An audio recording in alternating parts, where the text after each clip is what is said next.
Lord ఈరోజు దేవుని వాగ్దానంగా యోహాను సువార్త 14వ అధ్యాయము 18వ వచనాన్ని చూసుకుందాం. మిమ్మును అనాథలుగా విడువను, మీ యొద్దకు ఒత్తును, కొంతకాలమైన తర్వాత లోకము నన్ను మరి ఎన్నడును చూడదు. దేవునికి స్తోత్రం, మహిమ కలుగును గాక. యేసుక్రీస్తు ప్రభువారు ఆఖరిగా శిష్యులతో మాట్లాడుతా ఉన్నాడు.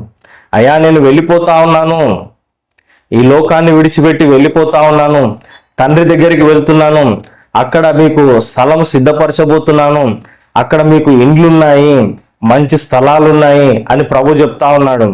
మరి ఈ లోకం అశాశ్వతమైందని, ఈ లోకం గతిస్తుందని, ఈ లోకంలో మీరు నాకు సాక్షులుగా జీవించాలని యేసు ప్రభు వారి శిష్యులకు చెప్తా ఉన్నారు.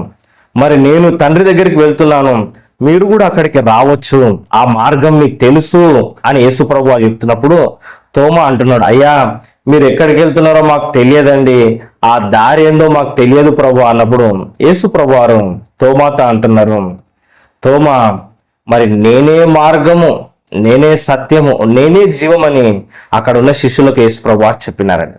నిజమే, పరలోకం వెళ్ళాలంటే యేసయ్యనే మార్గము, ఆయనే సత్యము, ఆయనే జీవమై ఉన్నాడు, ఆయన ద్వారానే నువ్వు తండ్రి యొద్దకు వెళ్ళగలవు.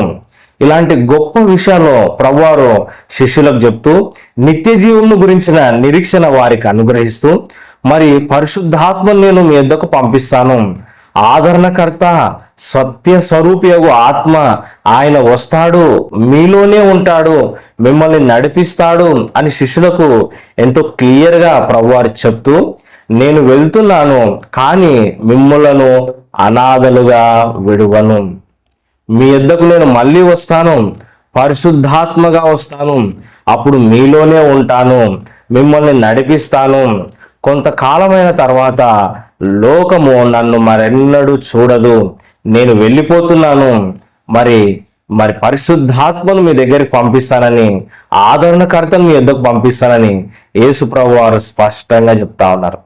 దేవునికి స్తోత్రం, మహిమ కలుగును గాక. మీ హృదయములను కలవరపడనీయకండి. హల్లెలూయా. ఎందుకంటే ప్రభువు ఇప్పుడు భౌతికంగా లేకపోయినా